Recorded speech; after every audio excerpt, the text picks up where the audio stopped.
The research vessel drifted through empty space like a broken toy. Inside, Captain Lyraseth watched the lights flicker and die one by one. The Velthani crew huddled together in the emergency shelter, their crystalline bodies glowing dimly in the darkness.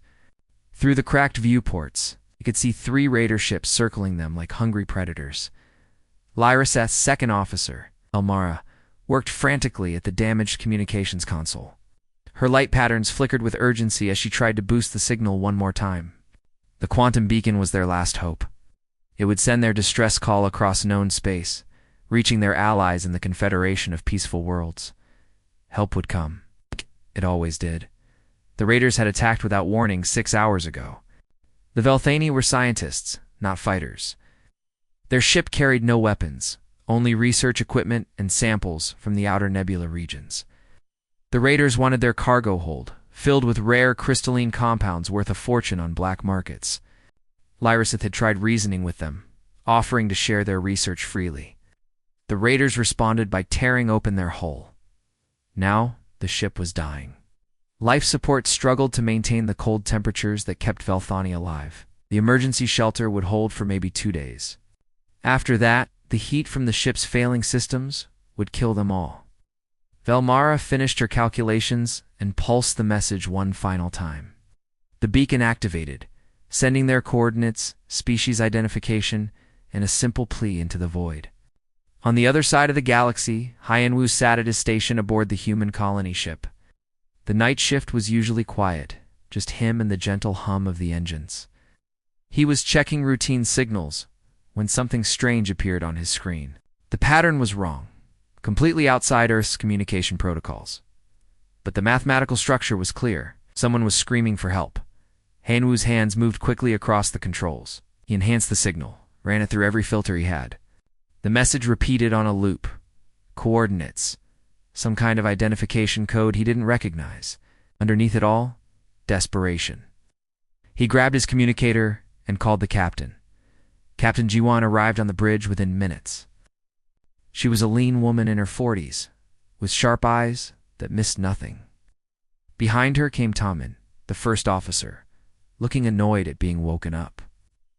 Jiwan studied the signal in silence for a long moment. "Can you trace it?" she asked. Hyenwu nodded. "Already did. It's 3 days away at maximum burn."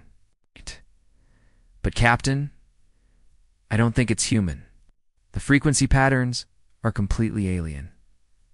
Tamin crossed his arms. "Then it's not our problem. We're on a colony mission. We have 2,000 people in cryosleep counting on us to reach the new world. We can't waste fuel chasing unknown signals." Gi-1 didn't respond immediately. She stared at the signal pattern, watching it pulse on the screen. Somewhere out there, someone was dying. She knew that feeling. During Earth's resource wars, she had been on a station that sent out distress calls for weeks. No one came. She survived because a cargo hauler captain ignored orders and diverted to help. She owed her life to someone who chose to care. "How much fuel would we lose?" Jiwan asked. The navigator Youngmi ran the numbers quickly. 3 days there, probably a day to assess and help if we can. 3 days back. We'd need to refuel at the next station. It would delay the colony mission by 2 months, maybe 3. Tamin's voice rose. "Captain, we can't make this decision alone. Those colonists signed up for a specific timeline. Their families, their plans, everything depends on us staying on course." G1 turned to face him. Her expression was calm but firm. "Those colonists also came from Earth. They know what it means to survive against the odds. They know what it means when someone answers your call for help." She paused, then added, "Quietly, and they'd know what it means to ignore someone else's." She walked to the command chair and sat down. Hyenwu, send a message to the colony administration. Inform them we're responding to a distress call. Youngmi, plot the fastest course. Sungho, I want weapons ready, just in case. Tamin, wake up the emergency response team. Tamin started to protest, then stopped. He knew that look in her eyes. "Yes, Captain," he said finally. The ship changed course. Engines burning bright as they accelerated toward the unknown signal. Back on the Velthani ship, Elmera noticed something wrong. The quantum beacon's diagnostic readout showed an anomaly. The dampening field from the raider ships had done something unexpected. Their signal hadn't reached the Confederation at all. Instead, it had bounced off the dampening barrier and scattered into unexplored space. She checked the trajectory 3 times, hoping she was wrong. Then she brought up the Galactic database and searched for the region where their signal had gone. Her light pattern dimmed with horror. The database flagged that entire sector with warnings. Uncharted systems. Deathworlds. Dangerous evolution zones. Captain Velmara pulsed weakly. Our signal went the wrong way. Ruseth moved to her station. What do you mean? The dampening field. It redirected our beacon. It went to the Deathworld sectors. The places we're supposed to avoid. Velmara pulled up the data. There's a planet in that region. The database calls it Earth, Class 12 Deathworld. Gravity point to standard. Toxic oxygen atmosphere. Violent evolution patterns. Lyriseth felt their core temperature drop even further. Deathworlders. The Confederation had protocols about them. Never contact, never approach. Species from such harsh worlds were unpredictable, aggressive, dangerous. If their signal had reached a Deathworld species, they might face something worse than raiders.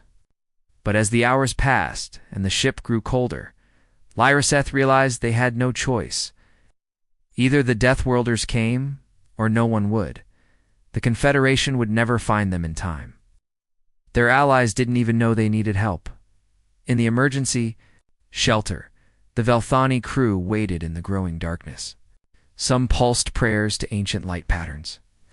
Others simply dimmed, conserving energy. Lyriseth stayed bright, trying to give hope. But inside, they wondered if they had just called for salvation or summoned their doom. 3 days away, the human ship burned through space at speeds that would have terrified any Velthani engineer. The crew prepared for first contact with an unknown species. They had no idea they were about to become the galaxy's most frightening rescuers. The human ship dropped out of faster-than-light travel into absolute chaos. Captain G1 stood on the bridge, watching the scene unfold on the main screen. 3 raider vessels surrounded a damaged ship that looked like it had been built from glass and ice. Energy beams cut through space as the raiders stripped pieces from the dying vessel. Survivors? G1 asked immediately. J-Min, the medical officer, checked his bioscanners. Reading 17 life signs on the damaged ship. Faint, but there. They're not human, Captain. Temperature readings are extremely cold. Whatever they are, they live in conditions that would freeze us solid. Taman leaned forward. Captain, we should assess before acting. We don't know who's right or wrong here. Gon watched another energy beam tear into the crystalline ship. I know enough. Sunjo, fire warning shots across those raiders. Make it clear we're not friendly to bullies. Sungho grinned at his weapons console. With pleasure, Captain. 2 bright plasma bolts streaked across space, passing within meters of the nearest raider ship. The effect was immediate. All 3 raiders stopped their attack and turned toward the newcomer. On the damaged Velthani ship, Lyriseth watched with confusion as an unknown vessel appeared and challenged their attackers. The raider commander, a Kreth named Vostok, studied the new ship with interest. His scanners provided basic information. Small vessel, primitive chemical maneuvering thrusters, unknown configuration. The crew biosigns were strange, showing extremely dense body mass and high internal temperatures. Vostok had raided hundreds of ships. This one looked easy. All ships, new target, Vostok ordered. Disable and board. We'll sell their ship for scrap and them for slaves. The 3 raider ships opened fire simultaneously. Energy beams that could melt through standard hulls struck the human vessel. On the bridge, alarms blared as shields absorbed the impact. Shields at 80%, Youngmi reported. They're not using anything we haven't seen before. Juwon's expression hardened. They made their choice. Sungho, disable their weapons. Biora, prep the boarding team. We're ending this quickly. What happened next would be analyzed by Confederation military scholars for years. The human ship moved with impossible agility, dodging fire that should have been unavoidable.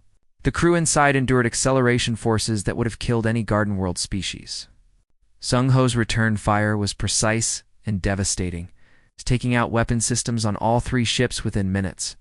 But the real shock came when Biora launched the boarding action. She led a team of 8 humans in sealed combat suits, using magnetic boots and maneuvering jets to cross open space. The raiders watched in disbelief as these beings simply walked through the vacuum. Shrugging off glancing energy shots that should have stopped them, Biora's team reached the nearest raider ship and cut through the airlock with plasma torches.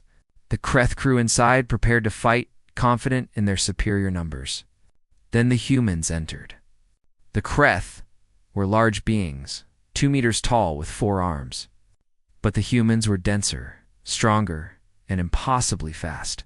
Biora moved through the ship like a force of nature, her team behind her. Within 10 minutes, the first raider ship was secured. The Kreth crew surrendered, shocked and terrified. They had fought hundreds of species, but never something like this. These beings took hits that should have broken bones and kept fighting. They moved in gravity that should have crushed their organs. Their reaction time suggested their nervous systems operated at combat speeds permanently. The second and third raider ships surrendered without a fight, seeing what happened to the first. Vostok, watching his entire raid force collapse in less than 30 minutes, made a decision. He activated his personal escape pod and ran. The humans let him go, more interested in helping the damaged ship than chasing cowards. Guan turned her attention to the real mission. Young Mi, can you read that ship's condition? Hull breached in multiple places. Life support failing. Whatever those beings are, they need extreme cold to survive. If we don't help soon, that ship will become their tomb.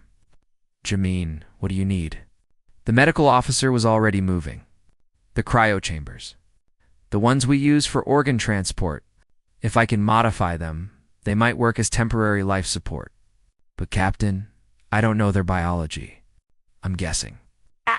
Better than letting them die. Young Mi, you're with him. Get to that ship and start extracting survivors. Biora, secure the area. Make sure those raiders stay down. Young Mi and Jamin took a shuttle to the damaged Velthani ship.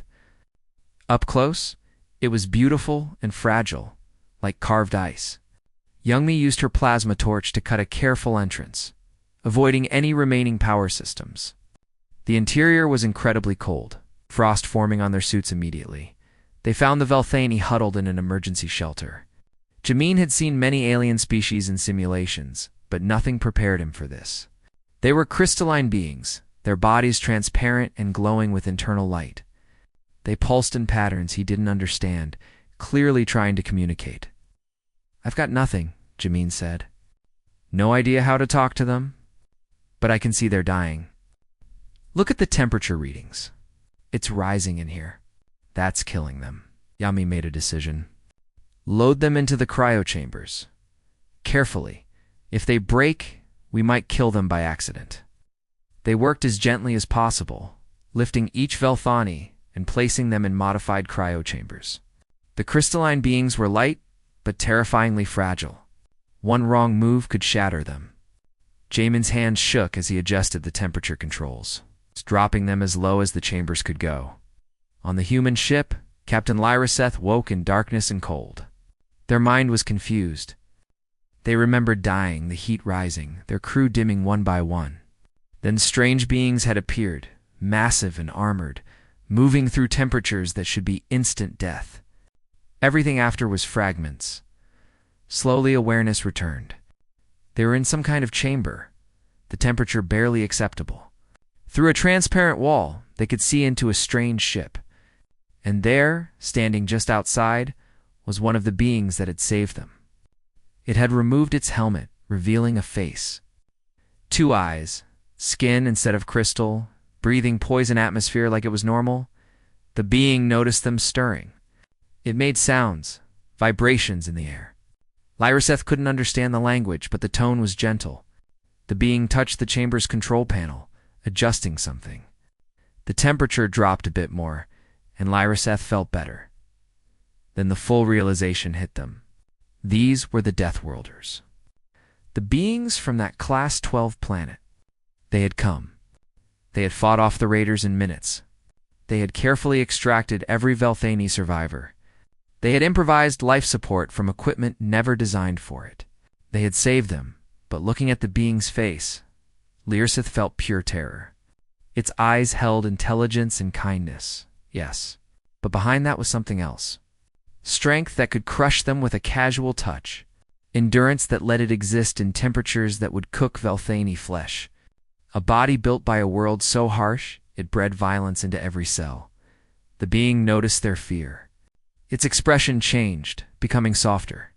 It moved slowly, carefully, like it was trying not to scare a fragile thing. It placed one hand on the chamber, not touching Lyriseth, but close enough. Then it nodded.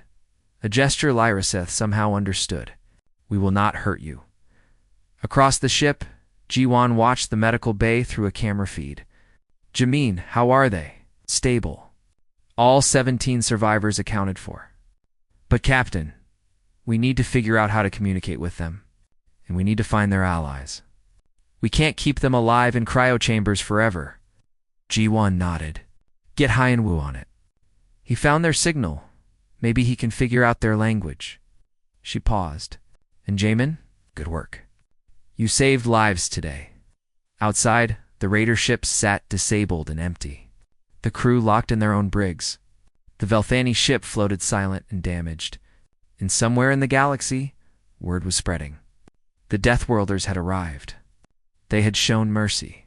But they had also shown something that terrified every species who heard the story. They had shown what they could do when they chose to fight.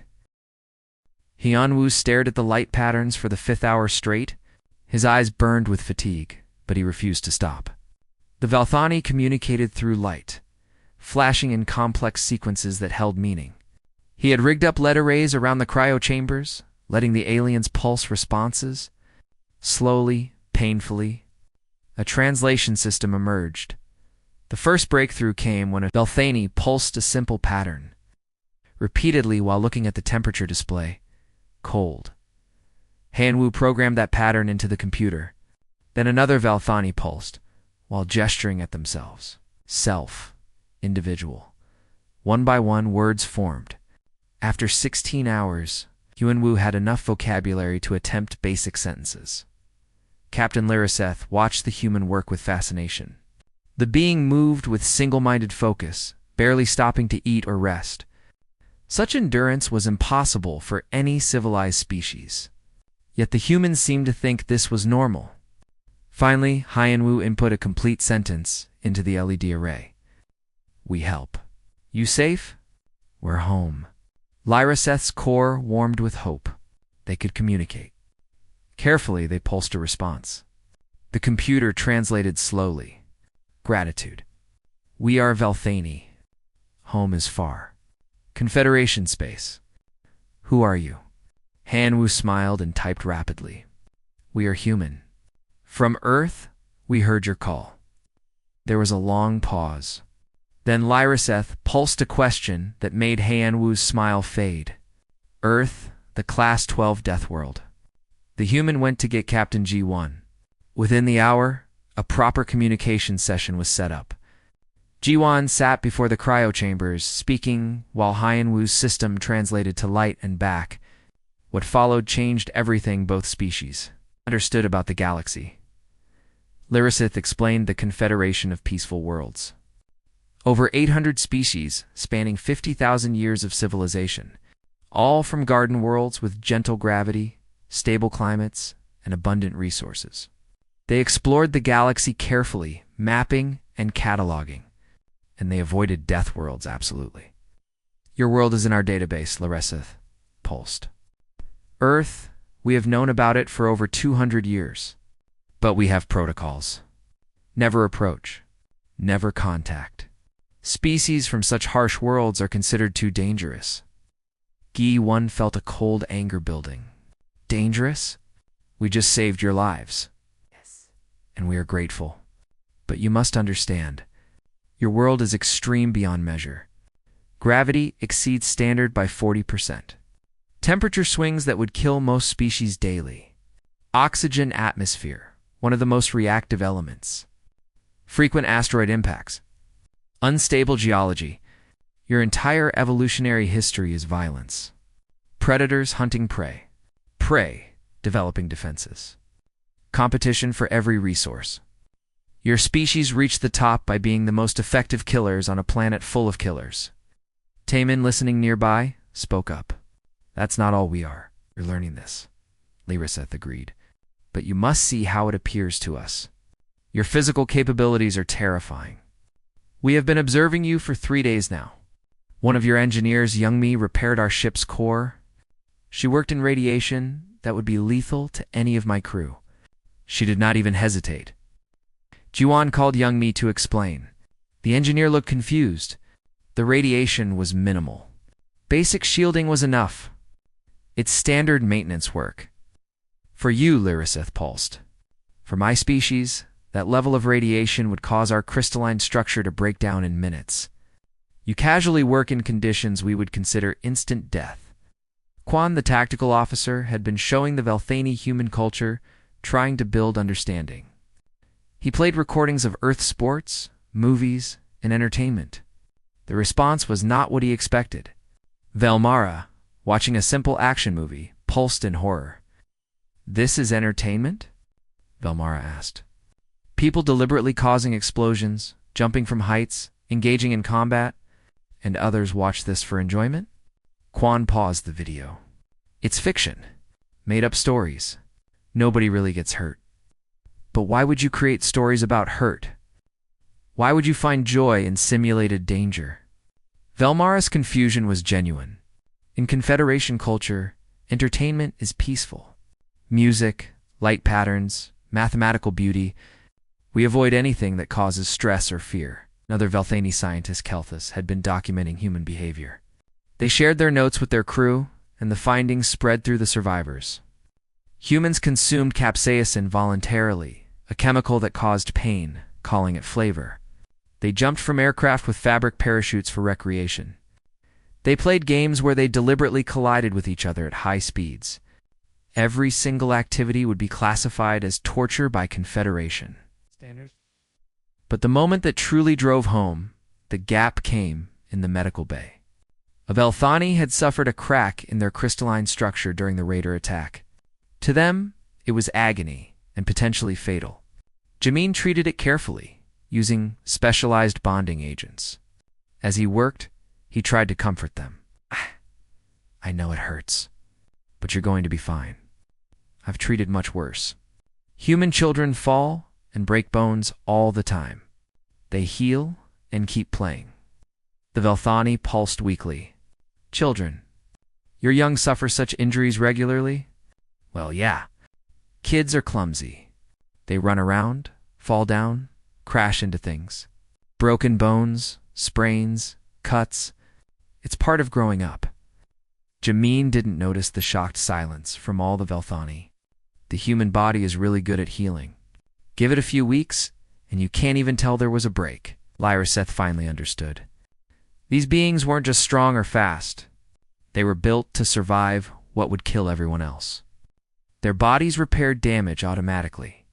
Their children routinely endured injuries that would be fatal to young Velthani. And they considered this normal. That evening, G1 sat with Lyriseth for what had become their regular conversation. The Velthani was recovering well, adapting to the cryo chamber as temporary housing. Through the translation system, they talked about their species, their worlds, their philosophies. I need to ask you something, G1 said carefully. If your people knew about Earth for 200 years, why never contact us? We've been trying to reach out to space for decades. We've sent signals, messages, hoping someone would answer. Did you receive them? There was a long, guilty pause. Yes, we heard your messages.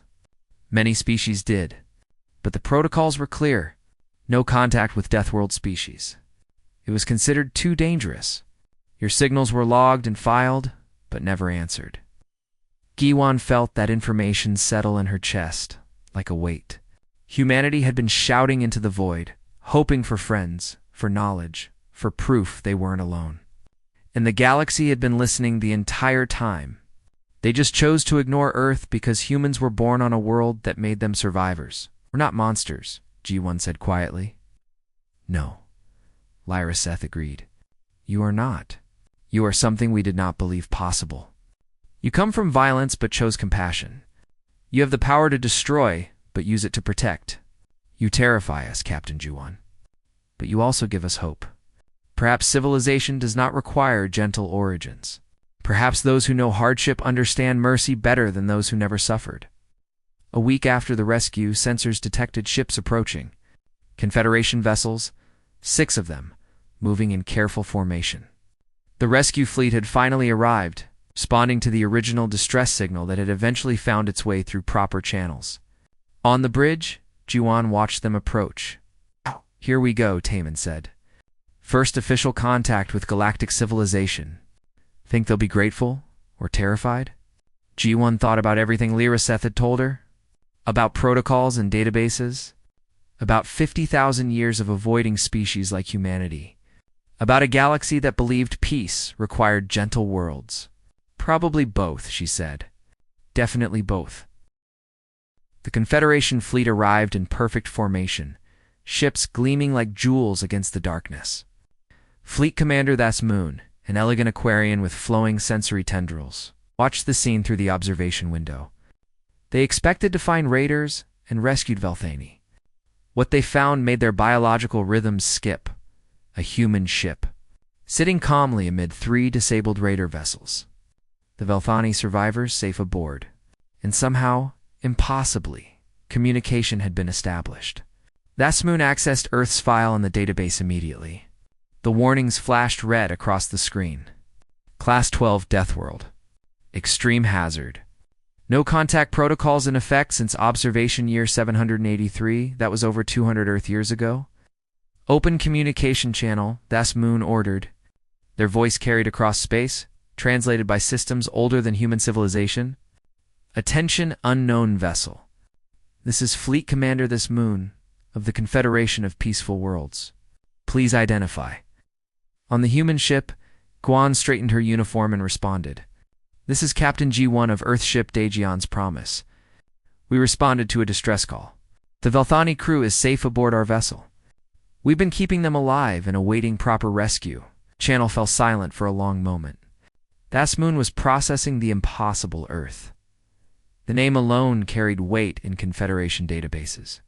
The planet so hostile that military analysts used it as a worst-case scenario example. And these beings had just conducted a successful rescue operation and established communication in less than a week. Captain G1, we are grateful for your assistance. However, I must inform you that contact protocols are in effect regarding your species. I request permission to come aboard your vessel for proper discussion. Guan glanced at Taman, who nodded. Permission granted, Commander. We'll prepare a suitable environment for you. Please send your atmospheric requirements. An hour later, Thasmoon walked through the human ship wearing a protective suit. The oxygen atmosphere was toxic to Aquarians, and the temperature was uncomfortably warm. But what disturbed Thasmoon most was watching the humans move casually through these conditions. They lived in poison and heat like it was normal. The meeting took place in a conference room adapted for both species. Gi-1 Taiman and Haiyan Wu sat on one side. Thasmoon and 2 advisors sat opposite, separated by a transparent barrier that regulated atmosphere. Captain Lyraseth joined via communication system from the medical bay. Let me be direct, Thasmoon began. Your species is classified under the Dangerous Evolution Protocols. These protocols exist for a reason. Species from extreme death worlds have historically proven unpredictable and aggressive. The Confederation has a strict policy. Observation only. No direct contact. No technology exchange. No integration. Minho, a scientist who had been studying the Confederation's publicly available data, spoke up. With respect, Commander, we've just proven that policy is wrong. We heard a distress call. We responded. We saved lives. We treated the Velthani with care and respect. What part of that suggests we're dangerous? Thasmoon's tendrils rippled in a gesture. The translator read as troubled. You saved them, yes. but the manner in which you did so is precisely what concerns us. You disabled 3 raider ships in under 30 minutes. Kreth raiders are known throughout the sector as formidable fighters. You defeated them with ease. Your boarding team crossed open space under fire and took control of vessels without any casualties. Do you understand how that appears to species who have never developed such combat capabilities? We defended ourselves and others, G1 said firmly. Is that wrong? Not wrong. Terrifying. Thasmoon pulled up a holographic display. I have reports from the raider prisoners. They describe humans who withstand accelerations that should crush organs, who fight through injuries that should cause immediate shutdown, who move with speed, suggesting constant combat stimulants. They believe you are a warrior species, bred for war. Biora, who had been listening from the doorway, stepped forward. We're not bred for anything. We evolved. Yes, Earth is harsh. Yes, we had to become tough to survive. But we also learned cooperation, empathy, and sacrifice. Those raiders were hurting innocent people. We stopped them. Isn't that what any moral species would do? One of Thasmoon's advisors, a military analyst named Prekner, projected a series of simulations. We've run combat scenarios based on observed human capabilities. A single human soldier, properly equipped, could potentially defeat 30 Confederation security personnel. An organized human military force would be unstoppable by current galactic standards. Your species represents an existential threat to 800 civilizations. The room fell silent. G1 felt anger rising, but forced it down. Losing her temper would only confirm their fears. Instead, she spoke calmly. You're judging us for what we could do, not what we have done. Yes, we can fight. Yes, we're tough.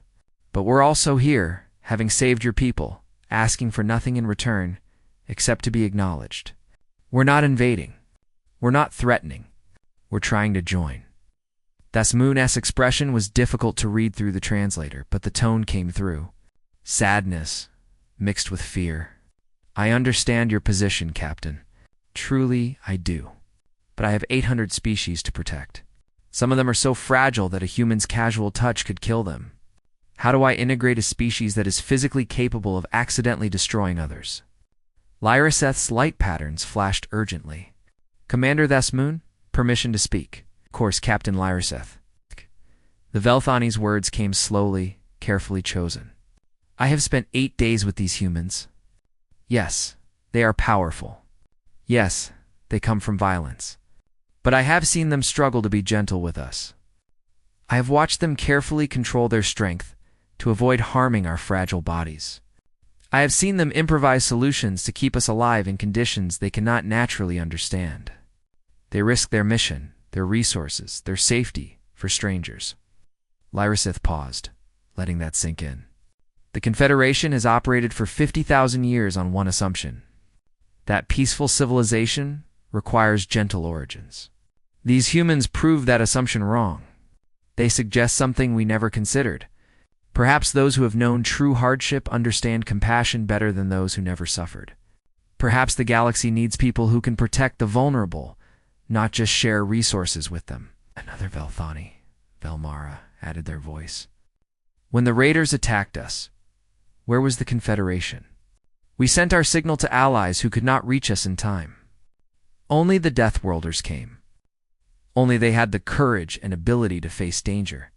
If we reject them now, we reject the very beings who saved us. What does that say about our morality? The meeting stretched into hours. Thasmoon consulted with the Confederation Council via secure channels. Debates raged across multiple worlds. Conservative factions demanded Earth remain isolated forever. Progressive factions argued for careful integration. Scientific communities wanted to study humanity. Military groups were terrified of them. Finally, after 12 hours of deliberation, Thasmoon returned to the conference room. Gon had been waiting patiently, though Taman had paced nervously the entire time. The fleet commander's bearing suggested a difficult decision had been made. The Confederation has reached a conclusion, Thasmoon announced. It is not the welcome you deserve, but it is the best I could secure. Conditional contact status? Earth will receive restricted access to galactic databases. You may establish limited trade for basic resources. You will be permitted one embassy station in neutral space, but human vessels are banned from Confederation core worlds. Technology transfers beyond basic resources are prohibited, and all human activities will be monitored. GH1 felt a mix of disappointment and hope. That's it? We save lives and get treated like criminals. You get acknowledged? That's Moon corrected gently. For 50,000 years, no Deathworld species has achieved even this much. You are the first. This is not the end, Captain G1. This is the beginning. Prove the Confederation wrong about Deathworlders. Show us that violence can breed heroes. Give us time to overcome 50 millennia of fear. Can you do that? G1 looked at her crew. At Lyraseth and the Velthani survivors. At the galaxy that was finally, grudgingly opening its door just a crack. She thought about Earth, about humanity, struggling alone in space. It's about all the people who dreamed of finding others among the stars. Yes, she said finally. We can do that. We'll prove you wrong about us. We'll show you that Earth's children know how to be gentle, despite where we came from. That's Moon's tendrils rippled in what might have been relief. I hope you succeed. For all our sakes. 3 months had passed since first contact. On Earth, in the United Earth Council chambers, Hoeen finished her presentation about humanity's new status in the galaxy. The revelation that humans were considered a Deathworld species had created waves across every nation. Pride, anger, confusion, and determination mixed together in the global response. Counselor Sujin, a former philosopher who now helped guide humanity's response to galactic politics, stood to address the assembly. We must ask ourselves a difficult question. If we are the monsters they fear, how do we prove we are more than our capacity for violence? How do we show that Earth's harsh lessons taught us wisdom, not just warfare? The debate raged for hours. Some counselors wanted to reject the Confederation's insulting terms. Others argued that any contact was better than none. Finally, a compromise emerged. Earth would accept the conditions but work tirelessly to change them. Humanity would prove, through actions, not words, the Deathworlders could be trusted.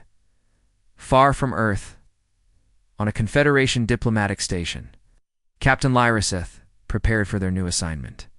The Velthani had recovered fully from the Raider attack, and now they chose to become something unprecedented. An ambassador specifically dedicated to human relations.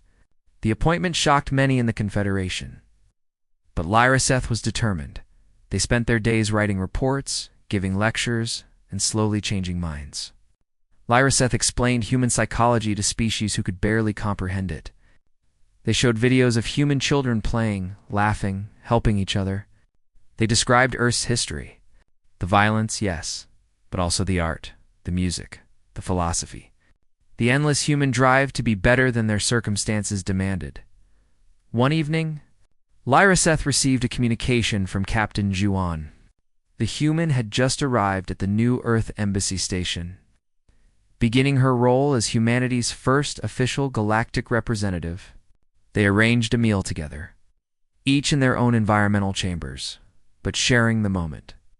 Giwan ate synthetic protein bars, the best the station could produce for human needs. Lyraseth absorbed carefully calibrated light energy. They talked about the past months, the challenges and small victories.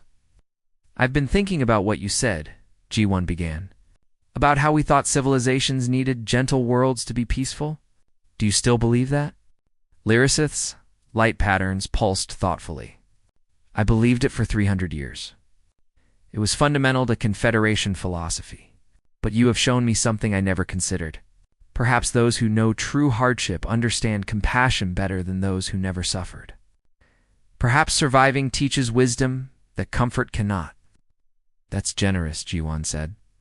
Especially after everything you've been through. Generous would be ignoring what happened. Accurate is acknowledging it. Your species saved mine when no one else could. That truth should not be dismissed because it challenges old beliefs. Across the galaxy, the consequences of first contact continued to unfold. The captured Kreth raiders faced galactic justice in a trial that attracted attention from hundreds of worlds. During the proceedings, something unexpected emerged. Species began requesting human security consultants. If Deathworlders could be peaceful, perhaps they could also protect those who could not protect themselves. Biora found herself recruited to train Confederation security forces. It was awkward, frustrating work. The Garden World species could barely handle the gravity fields she considered light exercise. Their reaction times were slow, their endurance minimal. But Biora learned patience. She adapted her teaching, finding ways to make peaceful beings were capable of defending themselves without trying to turn them into human warriors. Her reports back to Earth were honest and sometimes amusing. I tried to teach them a basic defensive drill today. 3 of them had to rest after 5 minutes. 5 minutes, but they're trying. They want to learn. They're scared, but they're brave in their own way. Meanwhile, the colony ship Dagion's Promise finally reached its destination world. Young Me supervised construction of humanity's first interstellar settlement. But the plans had changed dramatically. The colony now included sections designed for alien visitors, a cold quarter built to Velthani specifications, a universal meeting hall, with atmospheric zones for 6 different species types. The colony's first structures weren't just human homes. They were bridges to a galaxy that humanity was slowly, carefully joining. Young Me stood on the new colony's main platform, looking at the architecture that blended human engineering with alien design principles. It wasn't perfect, but it was a start. Sung-Ho retired from weapons systems, became the colony's first teacher of comparative civilization. Human children sat in his classroom, learning about beings so different from them that simple touch could be fatal. He taught them about the Velthani, who lived in freezing cold, about the Aquarians who breathed methane, about the hundreds of species who found humans terrifying. "You must understand something important," Sung-Ho told his students. "We are strong. We are tough. We can survive things that would kill most beings in the galaxy. But that does not make us better. It makes us responsible. We must be careful. We must be gentle. We must prove that Earth's harsh lessons taught us wisdom." One student, a girl named Hannah, raised her hand. "Teacher Sung-Ho, why are they so scared of us?" Sung-Ho thought about how to explain. Imagine you lived in a world where everything was soft and safe, where nobody ever got hurt badly, where the hardest challenge was solving mathematical puzzles. Then suddenly you meet someone who grew up fighting predators, surviving disasters, and healing from injuries that should be fatal. You would be scared too. Not because that person is evil, but because they're so different from anything you understand. "But we saved the Crystal People," Hannah protested. "Captain G1 is a hero." Yes, and slowly, the galaxy is learning that. But fear is hard to overcome. It takes time. It takes patience. It takes us proving every single day that we choose to be gentle despite having the power to be harsh. In the Confederation capital, a classified report circulated among the highest councils. Military analysts, scientists, and philosophers had spent months studying the human situation. Their conclusions were startling and controversial. The report argued that humanity's intervention had created a philosophical crisis. For 50,000 years, the Confederation assumed peaceful civilization required gentle origins. Earth proved that assumption wrong. If violence could breed compassion, if Deathworlds could produce heroes, then everything the Confederation believed about civilization needed reconsideration. Conservative factions fought back hard. They presented their own reports, showing historical examples of aggressive species causing chaos. They argued humanity was an exception, not a rule, and that Deathworld protocols should remain in effect. The debate split the Confederation down the middle, but a growing progressive movement, led by Velthani philosophers and Aquarian scientists, pushed for integration. They pointed out uncomfortable truths. The galaxy faced threats the Confederation had long ignored. Raider clans that preyed on the weak. Resource conflicts that peaceful species couldn't resolve. Existential dangers that required someone capable of fighting. Perhaps one brave Velthani philosopher wrote, "The galaxy needs its Deathworlders. Not to conquer, but to protect. Not to dominate, but to defend those who cannot defend themselves. We have built a civilization of peace by avoiding conflict. The humans suggest a different path. A civilization of peace, protected by those who understand war but choose mercy. 6 months after first contact, Captain G1 stood on the bridge of a new ship. The Soul's Hope was a joint human confederation design, incorporating technology from both civilizations. Her crew was mixed now. Jamin worked alongside a Velthani medical researcher named Kelster. Quan trained with an Aquarian tactical analyst called Morven. It was complicated, sometimes frustrating, and often dangerous. But it worked. As they prepared to depart for humanity's second colony mission, sensors picked up a signal. G1's heart sank as she recognized the pattern. Another distress call. Emergency frequencies. Mathematical desperation. From a region of space no one had charted. An unknown species in danger. Taman looked at her with knowing eyes. Captain, we're already behind schedule. The Confederation has protocols for responding to unknown signals. We should report this and continue our mission. Guwan thought about the past 6 months. About humanity's struggle for acceptance. About the promises they'd made to prove themselves trustworthy. About all the practical reasons to ignore this call and stay on mission. Then she thought about that night months ago when she first heard the Velthani signal. About the choice that changed everything. No, she said firmly. Change course. We're responding.